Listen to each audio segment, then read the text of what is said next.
زندگی کیسے گزارنی ہے۔ میرے نبی کی زندگی کا دوسرا رخ کہ بطور انسان زندگی کیسے گزارنی ہے، مرد عورت ہے زندگی کیسے گزارنی ہے۔ پہلا رشتہ جو قائم ہوا دنیا میں وہ ہے خامد اور بیوی، حضرت آدم اور حوا کا نکاح ہوا۔ اللہ تعالیٰ نے عورت کو کمزور بنایا تو پہلے دن سے اس کو عزت اور احترام دیا تاکہ ساری زندگی اس کمزوری سے ناجائز فائدہ نہ اٹھایا جائے بلکہ اس کو عزت دی جائے۔ کہ آدم علیہ السلام کے لیے مٹی اکٹھی کی، پانی ڈالا، گوندھا اور ایک اسٹیچو بنایا اور ڈال دیا۔ جب وہ خشک ہوا اس میں روح ڈالی اور پھر وہ ننگے بدن تھے، پھر ان کو جنت کے کپڑے پہنائے اور جنت میں ڈال دیا۔ اس کائنات کا حسن بھی عورت سے ہے اور جنت کا حسن بھی عورت سے ہے۔ حضرت آدم علیہ السلام جنت میں، لیکن بابے جی دا دل ہی نہیں لگتا، کلے کلے ہی ٹرے پھر دیں۔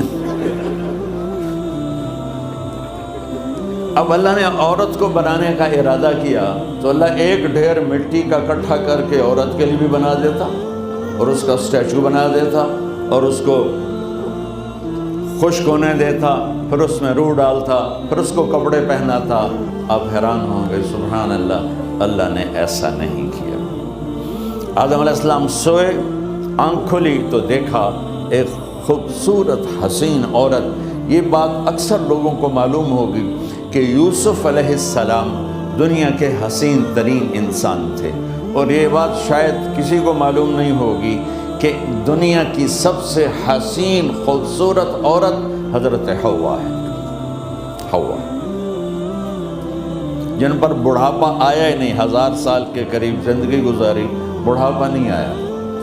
حضرت آدم اور حوا قریب قریب عمر تھی۔ حضرت آدم کی عمر تو کتابوں میں مل جاتی ہے 1000 برس، لیکن حضرت حوا کی عمر کتنی تھی یہ کہیں پڑھنے کو ملا نہیں، اس لیے میں اندازہ کرتا ہوں کہ قریب قریب ہوگی۔ بڑھاپا نہیں آیا، بیماری نہیں آئی۔ اور حضرت حوا کو مینسز بھی نہیں آتے تھے۔ یہ عجیب بات آپ کو بتا، اللہ نے اتنا جنت کا ان کے اندر نمونہ رکھا۔ تو جب حضرت آدم کی آنکھ کھلی تو دیکھا ایک حسن کا پیکر، انہوں تو جنت ہی بھول گئی۔ کہنے لگے یا اللہ ہن دل ٹھریا جا کے،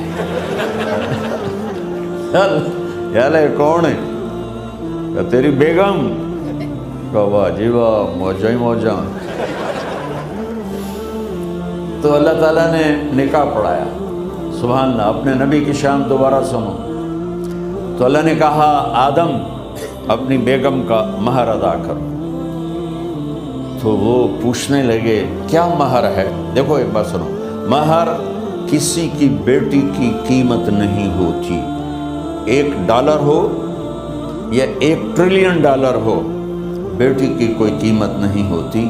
یہ ایک نشان ہے کہ اس بچی پر اب یہ جو خامد ہے وہ موت تک خرچہ اس کے ذمہ ہے، بیوی کے ذمہ خرچہ نہیں ہے۔ خامد کما کے لائے گا اور اپنی بیگم کو کھلائے گا، اور بیوی گھر کی ذمہ داری نبھائے گی۔ تو خیر وہ الگ بات چلی جائے گی۔ اللہ تعالیٰ نے کہا کہ مہر ادا کرو۔ کہا جی کیا مہر ہے؟ تو میرے اللہ نے کہا تیری نسل میں میرا آخری نبی آئے گا، اس پہ ایک دفعہ درود پڑھ دے، یہ مہر ہے۔ اچھا، شروع دن سے ہے کہ میں نے قبول کیا۔ قبول کیا کا مطلب ہے کہ میں اس لڑکی کو قبول کر رہا ہوں، اس کی کمیوں کے ساتھ بھی خوبیوں کے ساتھ بھی۔